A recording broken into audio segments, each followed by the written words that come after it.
Gonick history. Catherine II, originally of minor Prussian nobility, niece of Frederick the Great, became the ruler of Russia after the untimely death of her husband, Peter III. She became Tsarina, and after prolonged fighting with Turkey, then the Ottoman Empire, she won considerable area in Crimea near the Black Sea. She was not satisfied with the farming methods of the native people. To consolidate and hold the area, she asked Frederick II of Germany for colonists, including artisans and farmers from Germany and Prussia, to teach them. She promised lands to the Prussian German farmers and also gave them permission to retain their language, religion, and customs. During World War II, the Germans were surprised to find pockets of Russians who spoke German and had customs similar to them. Others of the colonists migrated through Russia. My dad, Nikita Gonick, born March 7, 1891, was a descendant of these Germans. He heard how beautiful Germany was, and as a young man he decided to return there and came to the Ukrainian-Polish border. It is not known if he lacked a passport or just ran out of money, but he chose to stay in the border town of Satanov, Ukraine, across from Poland. Dad found a position as an apprentice to a bootmaker, Jacob Sarakovsky, whose wife's maiden name was Julie Yarmovich. There were several children. One was Anna, born July 20, 1889. Another was Basil, who was in the army during the Revolution and fled to Turkey, then to South America before arriving in Florida. He married a Polish girl there. Dad, Nikita, and Anna fell in love and married on October 23, 1912. I, their son, Walter, Nikita, was born August 16, 1913. In that year, Dad and a Polish friend planned to come here and work for a year, and then return to their homeland with the money they earned. He had no problem getting to the U.S., but soon after he arrived here, World War I started. Shortly after the U.S. entered the war, he was drafted into the U.S. Army with other non-citizens to work stateside. They were assigned to commissary and armament duties. Meanwhile, Anna, Mom, and I lived with her parents in Satanov, Ukraine. First, we waited for Dad to return and then for our permits to come to the USA. Grandfather had a shop in back of the house and was well off. On Saturdays, we would go with him to the town marketplace where he would sell the boots he had made. Other market stalls had been set up and people would buy the items they needed. On Sundays, we attended the Orthodox Church and sometimes went to the bank of the river that separated Ukraine from Poland. Often we watched the Polish young men gather to sing songs. Other days we walked to a mill on the river that ground grain. I also remember when the church was being repainted, I was allowed to stir the paint, even though I was quite young. Good. Soon after the war ended, because of the upheaval, revolution, and so forth in Russia, Dad decided to stay here, hoping Mom and I could immigrate. Shortly after the war, Congress approved a bill giving the foreign nationals who had served in the Army citizenship upon request. Father took his discharge papers to a courthouse. He lived in New York City and was sworn in. Normally, 2 years are required after declaring intention of citizenship and receiving citizenship papers. He became a citizen on March 1st, 1924. After Dad got his citizenship papers, he started the long process of getting Mom and me here. There was a quota base each year. I recall traveling through Germany. We stopped at the Berlin Railroad station and waited for a train to Holland, where we boarded a Holland-America boat to the U.S. While waiting for the train, I wandered about, testing my half-year of German, and asked a man some question. We were taking German as a second language in 2nd or 3rd grade. I don't recall what I said to him, but he was puzzled at my beginning German. He finally pulled out a coin from his pocket and gave it to me. I was puzzled and watched him as he pointed to the pay toilets. It was now a Weimar Republic, German government after Kaiser Wilhelm was thrown out after World War I. I did not get an opportunity to go to Berlin after World War II. Mom and I arrived on the Rotterdam ship from the town of Rotterdam and settled on 2nd Avenue in New York City, where Dad worked in the fur industry. Living in New York City was strange at first, but I got used to it. Classes at first on the Lower East Side of Manhattan were for beginners who did not speak English. I remember Miss Blood was our teacher. Soon regular classes followed. I remember walking across the Brooklyn Bridge and back, and along the streets near our apartment. Cooper's Union was near. Due to his service in the U.S. Army, Pop had been granted citizenship, which allowed Mom and me to become citizens when we arrived here. Dad had listed my name as a child, and I did not realize the importance of this until my 2nd year at Rutgers when I decided to apply for citizenship. I took pertinent papers, including my dad's citizenship, and went to Newark, New Jersey, Office of Naturalization. The official looked over the papers and said, "Why are you applying for citizenship? You are already a citizen. Your name is listed as a child on your dad's citizenship paper. This automatically makes you a citizen." I thanked him and never bothered the bureau again. I guess I was a citizen before I got off the boat. There is no J in the Russian language, so the German Gonick became Gonick. When Pop came to America, the furriers, who were Jewish, found Gonick hard to pronounce and interpreted it as Gonick. They called him Gonick with the nickname of Max. On his immigration papers, he has crossed out one name and placed Gonick over it.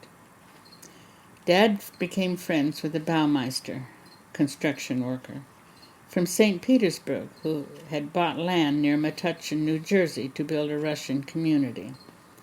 Pop bought a lot there and built a cabin where summers were spent. Later, a lovely home was built, and we moved there in 1929 or 1930. My little American-born brother, Andrew, had been born in 1927.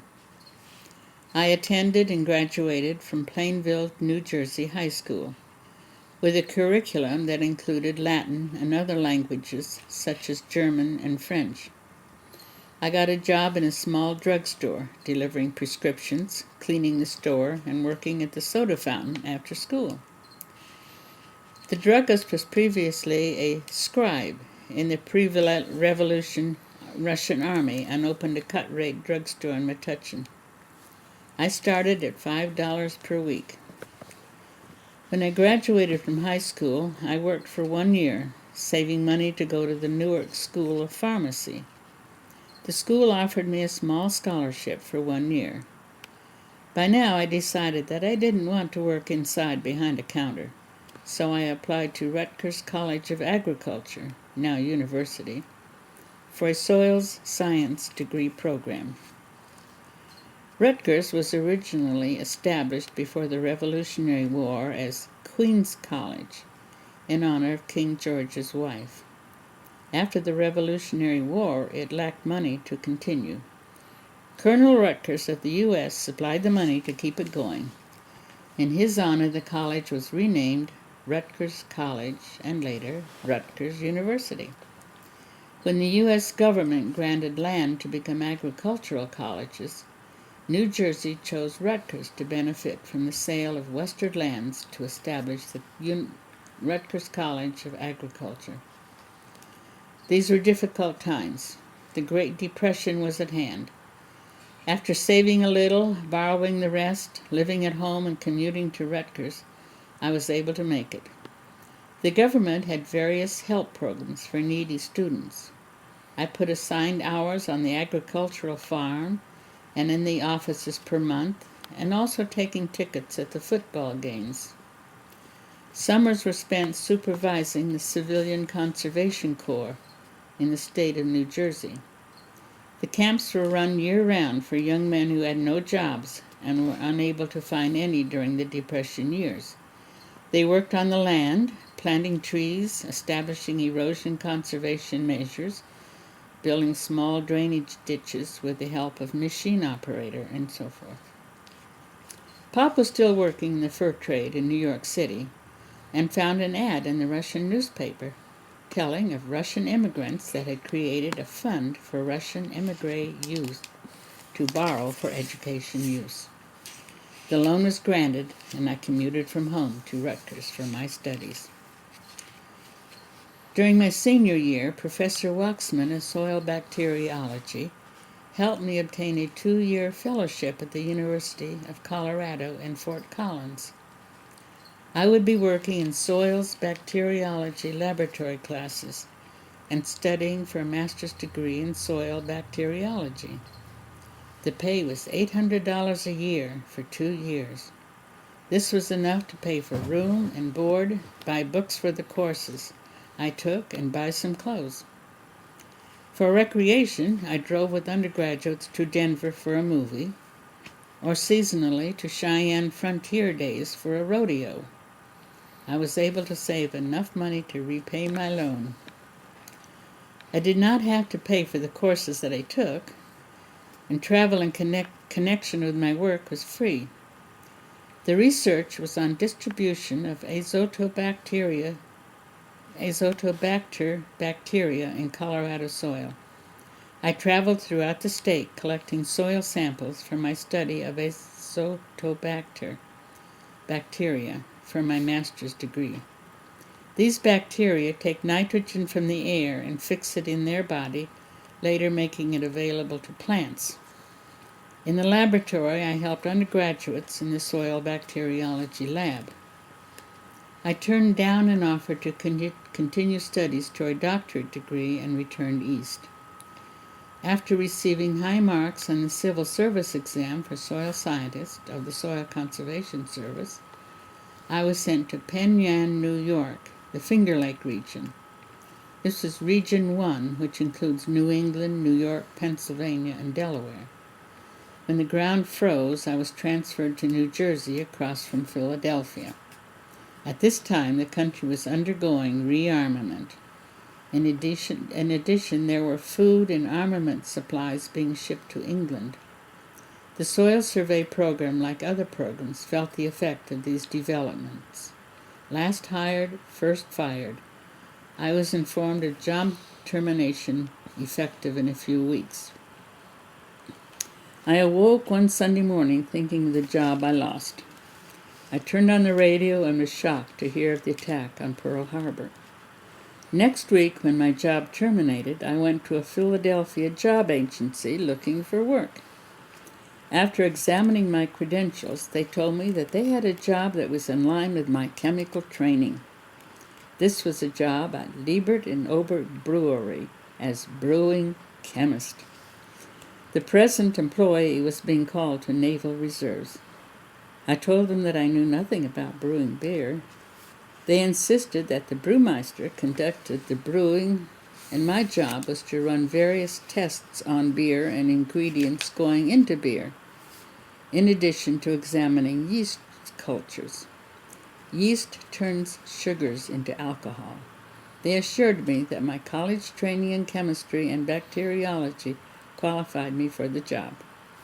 I took the job and enjoyed working there.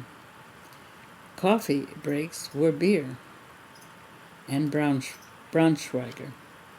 The brewmaster was German-born and graduated from Bavarian State Brewery. At the time, it did not mean anything. However, after the war ended, I also attended that school for about a month and received my brewmaster certificate. More later. In about 6 months, I got my notice of induction to the Army. I left for my folks' home in Metuchen, New Jersey, and from there reported to the induction center. Due to weak eyesight on my physical exam, I was not accepted into the Army. However, I was told that the Army would lower the standards in 4 to 6 months. To keep occupied, I took a job at Raritan Arsenal and was assigned to the unit that was repairing and adjusting BC scopes, battery commander telescopes. These were World I telescopes with rabbit ears. One can look out of a trench without exposing oneself to enemy fire. This was a coincidence because in field artillery they were used as observation telescopes, and this I had occasion to do later in Germany. In about 4 months' time I was finally inducted into the Army and sent to Fort Dix nearby in New Jersey. From there I was sent to Chemical Warfare Training Center in Gadsden, Alabama. After basic training, I was assigned to chemical warfare duty at the Dugway Chemical Proving Grounds in Utah. I recall a train traveling through Salt Lake City and stopping in the middle of the desert, where a waiting truck would take me to the isolated camp in the desert near the Nevada state line. After 3/4 of an hour, we had come to a bunch of shacks. This was to be my home. I was assigned to laboratory work. About every 2 or 2.5 weeks, there was a field experiment. Goats were trucked to a prepared area and tied to a peg in the ground. A plane flew over the area and dropped a phosgene bomb. This was done late in the day so that breezes would clear the area after some time. The goats were then picked up and trucked to the laboratory. Phosgene gas works on the lungs by dissolving the cell walls so that the animal drowns in its own fluid. There was one accident while I was there.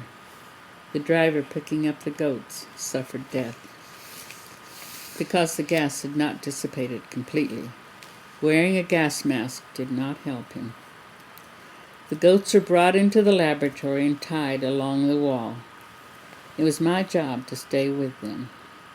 As soon as they died, usually 1 or 2 at a time, I would cut them open, remove the lungs, place them in a container, and refrigerate them. They would be examined later by a veterinarian. This lasted the whole night, completing the work by morning, when I went to breakfast and then to sleep.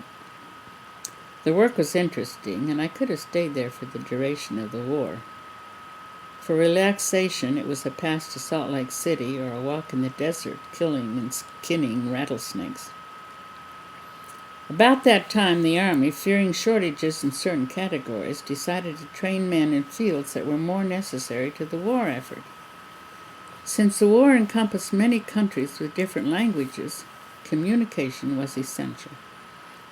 The Army Specialized Training Programs, ASTP, set up language training programs at several universities for training interpreters.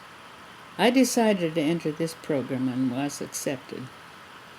After spending 4 days at the University of Utah for classification purposes, I was assigned to the University of Iowa at Iowa City and assigned to the German language class.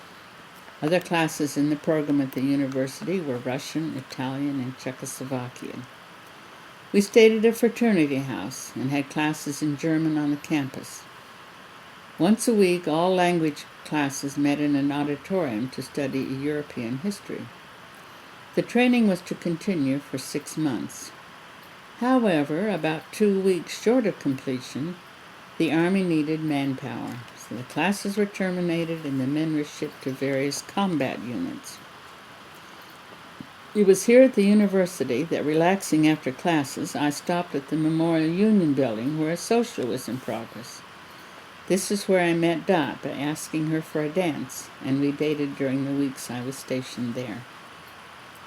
At Fort Hood in Texas, I was first assigned to a howitzer unit that was headed for Italy and was to study weather forecasting. Since I did not know anything about weather forecasting, I was next transferred to Field Artillery Unit. These were known as Long Toms, the biggest mobile gun. The unit originated at Boston Harbor, where it was used for harbor defense. It was being retrained for mobile warfare. A few days after my arrival, I was sent to a base on Rio Grande and given training in aircraft shooting from a gun that later I was to find mounted on the back of our truck. At this time, while in Texas, I decided to apply for a commission as an officer. I went for an interview at the Officers' Board of Entrance for officer school. I was accepted and was waiting for the next training session to start. In about 6 days, December 1944, the 549th Field Artillery was alerted for shipment to England, and all programs and passes were canceled. I was told to apply again when in England. I understood there was an officers' training school in England, but on my way to England I decided not to apply again, thinking that the war was about over. I was assigned to Advance Party, consisting of 5 men. When the big guns moved, it was our vehicle to go first to the new areas, run a rough survey if needed, and then go to the observation point from which you could see the enemy territory. When the communication crew established the telephone line between the observation point and the guns, about a mile or so behind, we were in business. The observation points were on high ground from where the enemy territory could be observed. Church steeples were used on several occasions. We kept moving east with the British Army alongside of us, but to the north. For about a week we were attached to the British Army and fired in support of their advance. We advanced east, changing our position frequently, but stopped short of Berlin. The Russians would take the city. At one point our headquarters were set up in a schoolhouse. There were small blocks of organic material that were used to fire the stove. They were mined in the nearby area and used for fuel. When all resistance collapsed, the war ended. It was not possible to send all the men back to the States at the same time. The solution was that men with the longest combat service were sent home first. Men who were not qualified to go first were assigned to military government of Kumbach in the northern part of Germany. The army occupied the town hall and ran the government. We lived in a luxurious mansion that formerly belonged to some high party official and located about 2 miles out of town.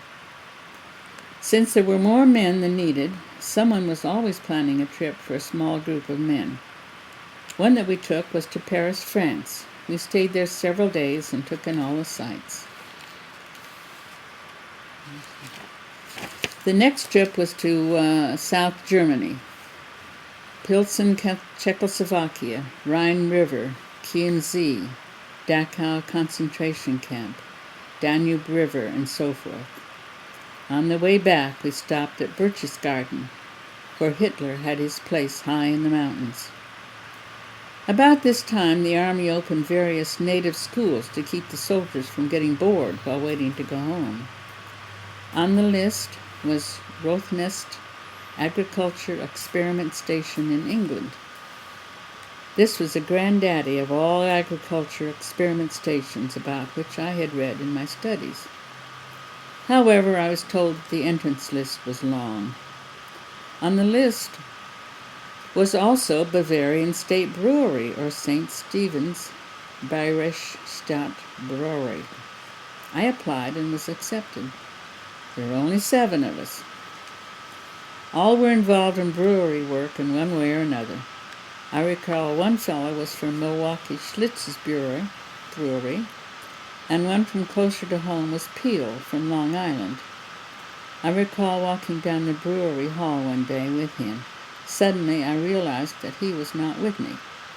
I looked back and saw him staring at the class photos on the wall. He was excited and motioned for me to come back. As I approached, he pointed to one of the photographs of a graduating class and said, "Look, it's my father." There was a time when to be a good brewer, it was necessary to go to a German brewery school, and this one in Bavaria was the tops. One of the most frequented places on the campus was the beer hall. It was from this place that I walked away one day with a beer mug bearing the brewery inscription. At the end of our training period, we ran brew through the process and tasted our own product. It was real beer. I returned to military government in Kulmbach and was placed in charge inspecting 3 large breweries in town. The ingredients for brewing were scarce, so that only 1 brew every 3 weeks was allowed.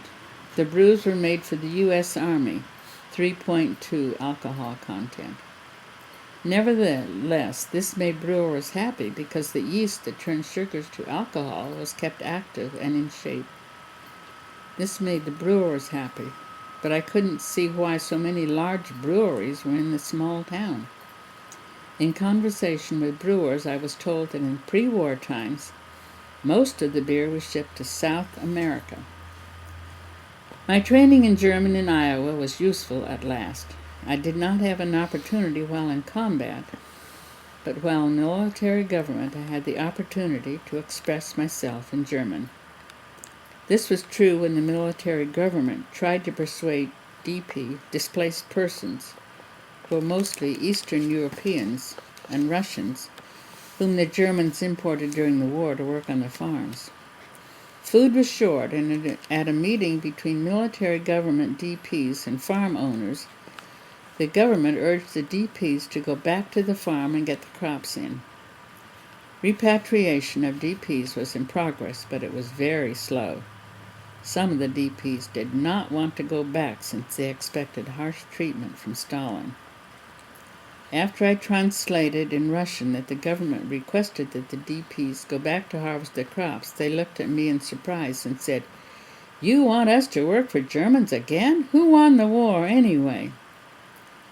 The meeting ended with few going back to fieldwork, since they feared the treatment they would get from Stalin.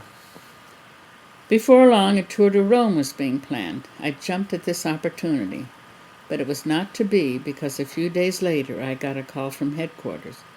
"Pack up, you're going home." The unit I traveled back with was a non-combat observation battalion.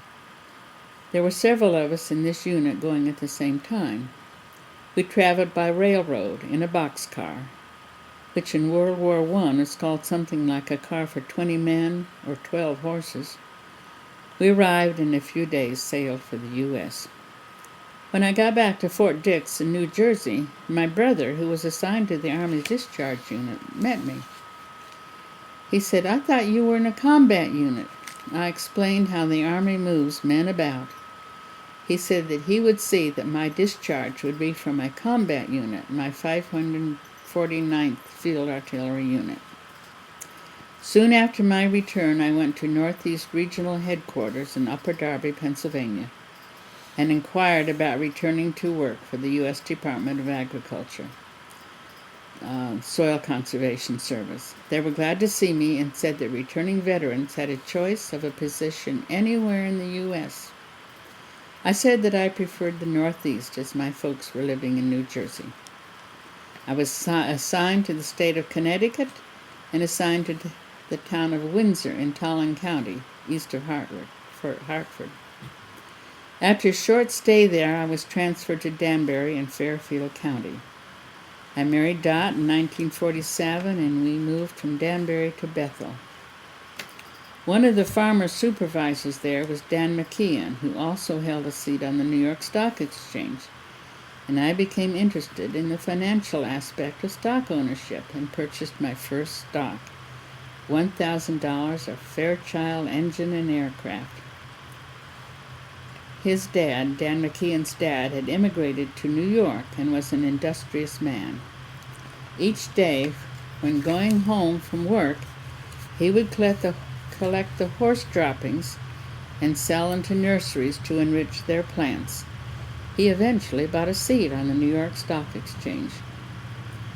Litchfield County was established as a conservation district in 1953, and I was transferred transferred and put in charge of the soil survey. Dot, 3-year-old Peter, and I moved to the small neighboring town of Bantam, where we bought a large home and remodeled it. Marie and Diane were born while living here. This survey was completed with the help of George Sweeney and published. I was transferred to New Haven County in 1966, where the survey was in the process of completion. We moved to Wallingford, the town where the office was located. I also oversaw surveys done in Rhode Island and Massachusetts. I retired in 1976 after the report was completed and published. Following retirement from the SCS, I spent several years doing wetland surveys for developers in southern Connecticut.